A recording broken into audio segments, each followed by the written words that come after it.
This recipe is available in Marathi as well as English. For English, see the description below the video to see the ingredients and procedure to follow. Thank you. मीठे गुड़ में mill गया तिल, उड़ी पतंगे खिल गया दिल। मीठे गुड़ में मिल गया तिल, उड़ी पतंगे खिल गया दिल। हर पल सुख और हर पल शांति, हर पल सुख और हर पल शांति। आपके लिए, आपके लिए, हाँ जी आपके लिए। हैप्पी मकर संक्रांति। तिळगुळ घ्या, गोड गोड बोला, तिळगुळ घ्या, गोड गोड बोला। ಎಳ್ಳು ಬೆಲ್ಲ ತಿಂಡುವಳ್ಳ ಮಾತಾಡಿ, ಎಳ್ಳು ಬೆಲ್ಲ ತಿಂಡುವಳ್ಳ ಮಾತಾಡಿ। सबकी सोचे सिकुड़ गई है, सबकी अलग है टोली। सबकी सोचे सिकुड़ गई है, सबकी अलग है टोली। ना हो मराठी ना पंजाबी, ना भैया बंगाली। तिळगुळ घ्या, गोड गोड बोला, तिळगुळ घ्या, गोड गोड बोला। ಎಳ್ಳು ಬೆಲ್ಲ ತಿಂಡುವಳ್ಳ ಮಾತಾಡಿ, ಎಳ್ಳು ಬೆಲ್ಲ ತಿಂಡುವಳ್ಳ ಮಾತಾಡಿ।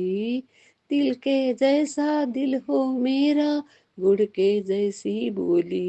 दिल के जैसा दिल हो मेरा, गुड़ के जैसी बोली।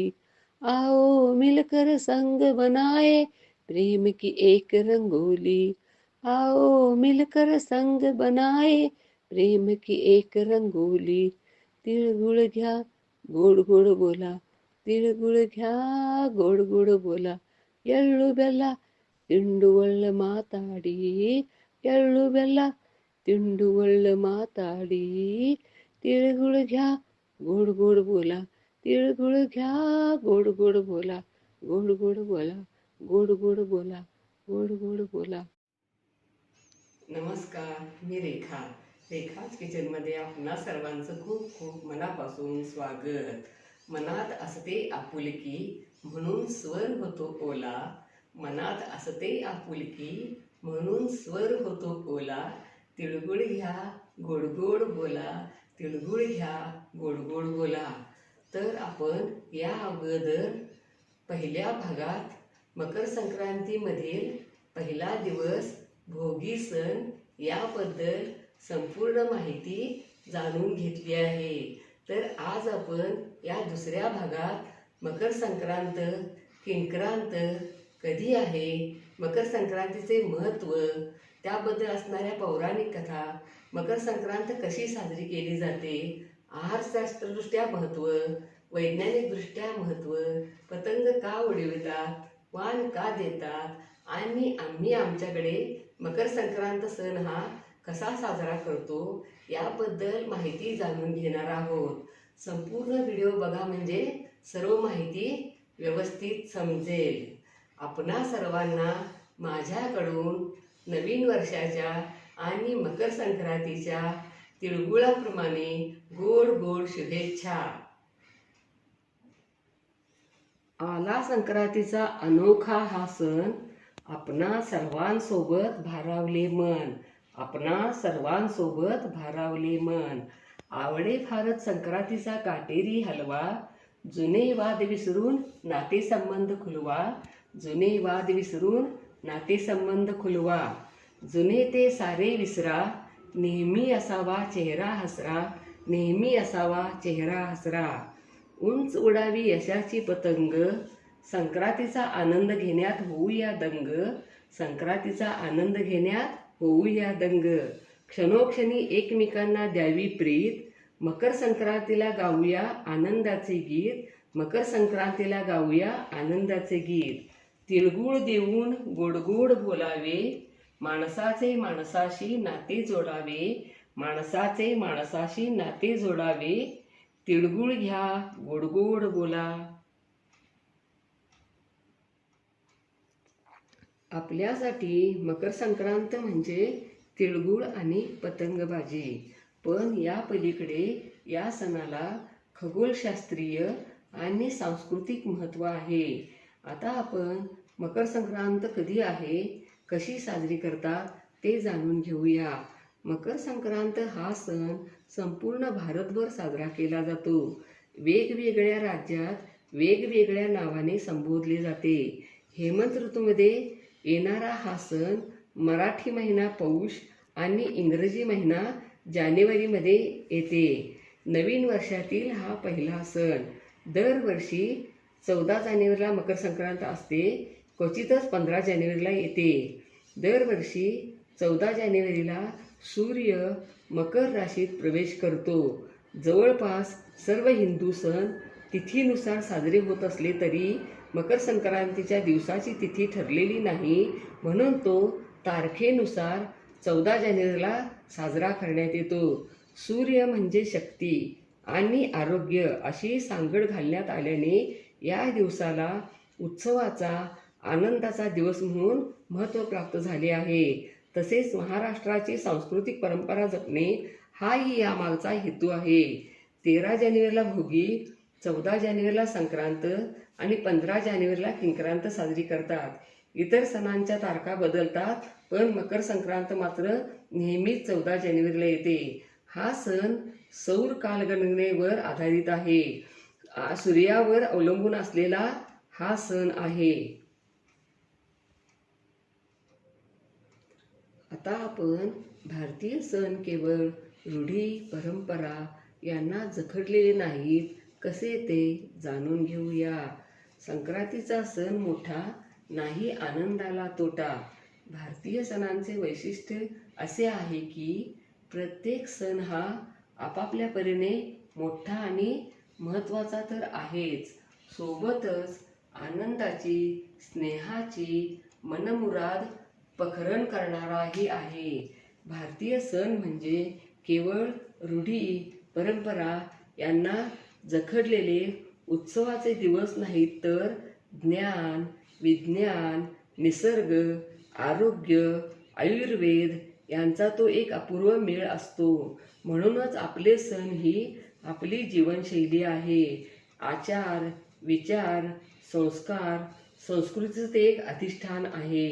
तसेच आजकाल वृद्धाश्रम, अनाथाश्रम, तुरुंगातील कैदी, अंध, अपंग, विद्यालये या ठिकाणी संक्रांतीनिमित्त तिळगुळ वाटपाचे कार्यक्रम करून या घटकांना ते एकटे नाहीत, तर सारा समाज तुमच्यासोबत आहे असा विश्वास देण्याचा स्तुत्य उपक्रम अनेक संस्थांतर्फे राबवला जातो. जाती, धर्म, गरीब, श्रीमंत असे सर्व भेद दूर करणारा असे आजच्या आधुनिक प्रागतिक विचारांना अनुसरून या सणाचे स्वरूप बदलत आहे आणि ते नक्कीच स्वागतार्ह आहे. मकर संक्रांत हा सण परंपरा, सामाजिक सलोखा, श्रद्धेचा संगम आहे. आता आपण संक्रांत हा सण कशा प्रकारे सर्वत्र आणि आमच्याकडे साजरा करता हे जाणून घेऊया. संक्रांत हा सण खास करून स्त्रियांचा सण आहे. घरोघरी स्त्रिया हळदी कुंकू समारंभ आयोजित करतात. सासरी गेलेल्या मुली या सणासाठी माहेरी येतात. हळदी कुंकवाचा समारंभ असतो. त्या निमित्ताने स्त्रिया एकमेकींना भेटतात, एकमेकीची सुखदुःख वाटून घेतात, मैत्री वाढवितात. मैत्रीची भेट म्हणून तिळगुळासोबत फुलं, गजरा, एखादी भेटवस्तू देतात. आजकाल मकर संक्रांतीच्या कितीतरी दिवस आधी वेगवेगळ्या सुंदर उपयुक्त वस्तूंनी बाजार फुलून गेलेला दिसतो. नववधूला हलव्याच्या दागिन्यांनी सजवून तिचे कौतुक करण्यात येते. या दागिन्यामध्ये मंगळसूत्र, नथ, बांगड्या, हार, अंगठी, पैंजण, बिंदी हे सौभाग्य अलंकार असतात, जे तिळाच्या हलव्याने तयार केलेले असतात. मातीची 5 मडकी याला सुगड म्हणतात. यामध्ये तीळ, भुईमुगाच्या शेंगा, पावटा, घेवडा, उसाचे गरे, ओला हरभरा, गाजर, बोरे, गहू घालून वाण म्हणून देतात आणि हळदी कुंकू लावून या साहित्यानेच ओटी भरतात. पूर्वी हे हलव्याचे दागिने घरी तिळापासून हलवा करून तयार केले जात, पण हल्ली हे सर्व बाजारात सहज रेडीमेड मिळतात. हळदी कुंकाचा हा कार्यक्रम संक्रांतीपासून रथसप्तमीपर्यंत करतात. मकर संक्रांतीच्या तिसऱ्या दिवशी किंक्रातीला म्हणजे करी दिनाला 1 वर्षाच्या आतील लहान मुलामुलींचे बोरन्हाण केलं जातं. ते 5 वर्ष करतात. बोरन्हाणी रथसप्तमीपर्यंत केले तरी चालते. या दिवशी बोरं, गोळ्या, बिस्किटं, चॉकलेट, चुरमुरे सर्व मिक्स करून त्याने मुलांच्या मस्तकावर वर्षाव करतात. यालाच बोरन्हाण म्हणतात. त्यावेळी इतर बालगोपाळांचा मेळावाही हजर असतो. संक्रांती काळातले वैशिष्ट्य असे की या काळात आकाश निरभ्र असते, हवा आल्हाददायक असते. त्यामुळे पतंग उडविण्यासाठी पर्वणीच. संक्रांतीच्या काळात आकाश वेगवेगळ्या रंगांच्या आणि आकाराच्या पतंगांनी सजलेले असते. मुंबई, मद्रास, हैदराबाद अशा बऱ्याच ठिकाणी काईट फेस्टिवल आयोजित केले जातात. मांजा, फिरकी, पतंग यांची जणू चढाओढच सुरू असते. हा सण एका अर्थाने आबालवृद्धांचा आहे. मकर संक्रांत हा सण संपूर्ण भारतात साजरा केला जातो. उत्तर भारतात या सणाला खिचडी संक्रांती म्हणतात.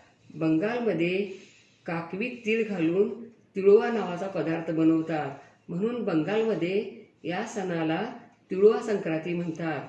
दक्षिण भारतात तर पोंगल या नावाने हा सण उत्सव साजरा करतात. महाराष्ट्रात तिळापासून हलवा, तिळाचे लाडू, तिळाच्या वड्या केल्या जातात. आता आपण मकर संक्रांतीचे महत्त्व आणि त्याबद्दलची पौराणिक कथा जाणून घेऊया. मकर संक्रांत हा सण 3 दिवसांचा आहे. पहिला दिवस भोगी, दुसरा दिवस मकर संक्रांत, तिसरा दिवस किंक्रांत. तर संक्रांती ही देवी दिसायला विचित्र म्हणजेच लांब ओठ, दीर्घ नाक, 1 तोंड, 9 बाहू, परंतु ती राक्षस नाही. दरवर्षी तिचे वाहन, शस्त्र, वस्त्र, अवस्था, अलंकार, भक्षण या गोष्टी वेगवेगळ्या असतात. तर संकरासूर नावाचा फार मोठा राक्षस उन्मत्त झाला होता आणि त्याचा भाऊ किंकरासूर राक्षस तोही उन्मत्त झाला होता. संपूर्ण पृथ्वीवर या दोघांनी भोगाचा थैमान घातला होता. त्यामुळे पृथ्वीवरील संतुलन ढासळलेले होते. त्या दोघांचा नायनाट करण्यासाठी संक्रांती देवीने जन्म घेतला आणि तिने संक्रांती दिवशी संक्रासुराला ठार मारलं आणि किंक्रांती दिवशी किंक्रासुराला ठार मारले. म्हणून संक्रांती देवीच्या आठवणीसाठी संक्रांतीचा सण साजरा केला जातो. आणि दुसऱ्या दिवशी अंधकाराचा नायनाट केला म्हणून किंक्रांत हा दिवस साजरा केला जातो. हा सण साजरा केल्यामुळे पुण्यप्राप्ती होऊन परलोकामध्ये त्याची रवानगी होते. हा संक्रांतीचा काळ सूक्ष्म असल्यामुळे धार्मिक व्रत विधी करण्यासाठी पुण्यकाळ म्हटले जाते. संक्रांत ज्या दिशेकडून येते तिकडे समृद्धी मिळते आणि ज्या दिशेकडे जाते तिकडे संकट कोसळतात. म्हणूनच संक्रांत येणे म्हणजेच संकट कोसळणे असा वाक्प्रचार रूढ झाला आहे. संक्रांत हा सणाचा दिवस असला तरी कोणतेही शुभकार्य केले जात नाही. पितरांची पूजा करून तीळ आणि उदकाचे दान द्यावे असे शास्त्र सांगते. आता आपण वैज्ञानिकदृष्ट्या संक्रांतीचे महत्त्व काय आहे ते जाणून घेऊया. सूर्याचा मकर राशीत प्रवेश होतो म्हणजे इंग्रजी कालगणनेनुसार हिंदू वर्ष ही 12 महिन्यांचे आहे आणि हे वर्ष 12 राशींमध्ये विभागण्यात आले आहे. पृथ्वी सूर्याभोवती एक प्रदक्षिणा पूर्ण करते. पृथ्वीची ही संक्रमणे 12 समान भागात वा अंशात विभागण्यात आली आहेत. हे 12 भाग म्हणजेच मेषापासून मीनपर्यंतच्या 12 राशी होत. वास्तविक सूर्याभोवती पृथ्वी फिरते, मग सूर्य अमुक एका राशीत का गेला असे का म्हणतात? तर कालगणना निश्चित करण्यासाठी आपल्या संस्कृतीने सूर्य स्थिर असूनही तो पृथ्वीभोवती फिरतो अशी संकल्पना मांडून त्याप्रमाणे कालगणना निश्चित केली. म्हणूनच सूर्याचा अमुक एका राशीत प्रवेश झाला अशी संज्ञा रूढ झाली. थोडक्यात वर्षभराच्या कालावधीत सूर्य 12 राशींमधून भ्रमण करतो, म्हणजे सूर्याची 12 संक्रमणे होतात. म्हणजेच वर्षात 12 संक्रांती येतात, पण मकर संक्रांत ही त्यातली सर्वात महत्त्वाची मानली जाते. कारण सूर्याचा मकर राशीत प्रवेश झाला की तो एका विशिष्ट गतीने उत्तरेकडे सरकू लागतो. उत्तर गोलार्धात राहणाऱ्या भारतीयांना उत्तरायणात अधिक प्रकाश, उष्णता यांचा लाभ होतो. जानेवारी ते जून या कालावधीत दिवस मोठा असतो, कारण या काळात सूर्य उत्तरायणात असतो. मकर संक्रांत ते कर्क संक्रांत या काळाला उत्तरायण म्हणतात आणि कर्क संक्रांत ते पौष महिन्यातील मकर संक्रांत या काळाला दक्षिणायण म्हणतात. दक्षिणायण काळात दिवस लहान असतो. हा एक प्रकारे पृथ्वी आणि सूर्य यांच्या नात्याचा उत्सव आहे. आता आपण आहारशास्त्रानुसारही संक्रांतीला खूप महत्त्व आहे, कसे ते जाणून घेऊया. जानेवारी महिन्यातील थंडीच्या दिवसात शरीराची त्वचा कोरडी आणि रुक्ष होते. त्वचेला आणि शरीराला स्निग्ध पौष्टिक आहाराची गरज असते. म्हणून शरीराला बळ आणि स्निग्धता देणारा भरपूर आहार घेतला जातो. पुढे येणाऱ्या उन्हाळ्याला तोंड देण्यासाठी पुरेसे बळ शरीरात निर्माण व्हावे यासाठी भोगीच्या दिवशीचा पौष्टिक आहार तसेच संक्रांतीचे तिळगुळ, तिळाच्या उटण्याने आंघोळ केली जाते.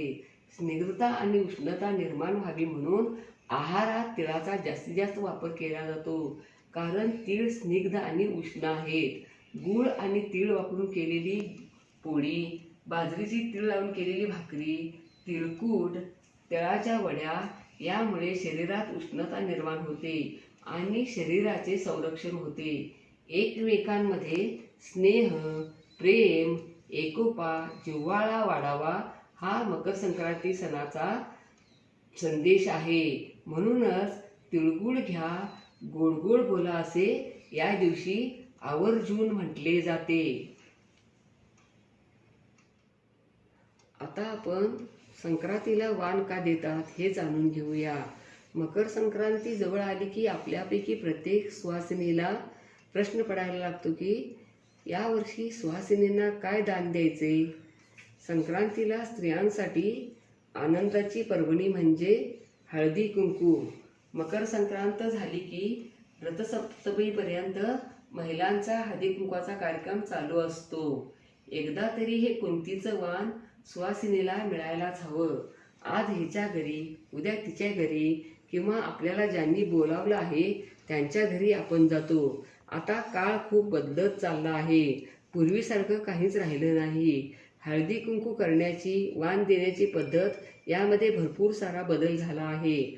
वाण द्यायला बाजारात भरपूर वेगवेगळ्या वस्तू मिळतात, परंतु पारंपरिक पद्धतीने चालत आलेले हे कुंतीचं वाण, कुंतीच्या वाणाचं व्रत देखील करतात. पतीच्या दीर्घायुष्यासाठी आयुष्य वाढावं, सौभाग्य अनंतकाळ म्हणजे चिरकाल टिकावं असे शास्त्र सांगते. सौभाग्याचं वाण देतात, यामध्ये सौभाग्यालंकार देतात. ज्यांच्याकडे जशी पद्धत आहे किंवा आपल्या इच्छेनुसार वाण दिले तरी चालते. हळदी कुंकवाच्या दिवशी स्त्रियांचा तो थाट आणि सोहळा खूपच छान असतो. आता आपण कुंतीचं वाण का देतात याबद्दल एक पौराणिक कथा आहे, ती जाणून घेऊया. पूर्वीच्या काळी महाराणी गांधारीने हे वाण पांडुराजाची पत्नी राजमाता कुंतीला दिले होते. त्यावेळी कुंती वनात राहत होती. गांधारी महासेना, पायदळ, घोडदळ यांच्यासोबत गुळाचे प्रकार, तिळगुळाचे मिष्ठान्न, जड जवाहीर, हिरे वगैरे घेऊन आपल्या श्रीमंतीचे प्रदर्शन करत हत्तीवर बसून कुंतीकडे गेली होती. आज मी वाण देत आहे, उद्या माझे मला वाण सव्वापटीने करून दे म्हणून सौभाग्याचे वाण गांधारीने लुटले. पुढे संक्रांतीचे पर्व आले तेव्हा कुंतीला प्रश्न पडला की माझ्याकडे तर काही नाही, मी कसे वाण देणार. ती दुःखी राहू लागली, विचार करू लागली. परंतु कुंतीचा पुत्र भीष्म यांना ते समजले. त्यांनी इंद्राकडून इंद्राचा ऐरावत नावाचा हत्ती धरतीवर आणला. त्यावर बसून कुंतीने गांधारीला वाण परत दिले होते. वाण हे सौभाग्याचे अलंकार आहे हे दिल्या गेल्याने सौभाग्य वाढते, पण स्पर्धा आणि परामर्श नको. हे सढळ हाताने आणि हसत मुखाने दिल्यावर घेतले जाते. अंतःकरणातून हे करायला हवं. जनसामान्यांनाही ते देता यावं, यासाठी हे कुंतीचे वाण या नावाने ओळखले जाऊ लागले. तेव्हापासून ही कुंतीची वाण देण्याची प्रथा सुरू झाली, घेण्यासाठी आणि इतरांना देण्यासाठी.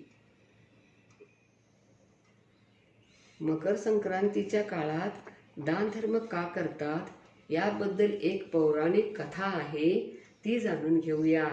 महाभारतातील पितामह भीष्म यांनी संक्रांतीच्या दिवशी आपला देहत्याग केला होता.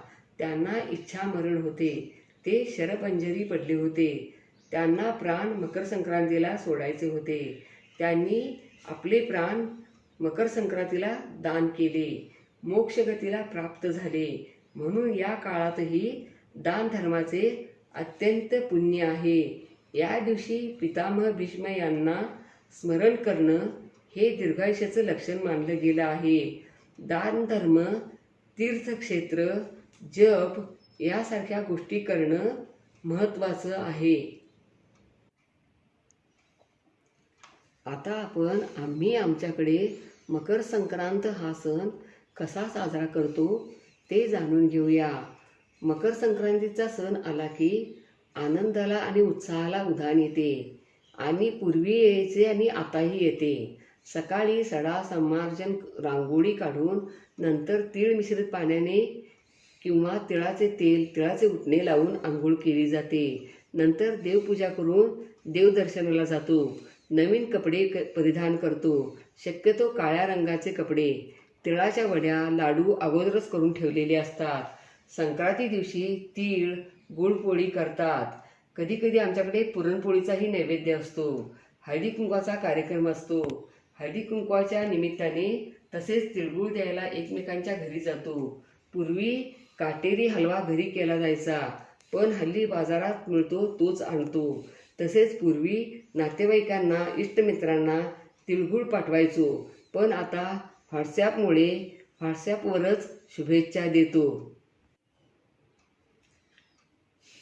आता आपण मकर संक्रांतीच्या दिवशी आमच्याकडे पतंग उडविण्याचाही खेळ असतो.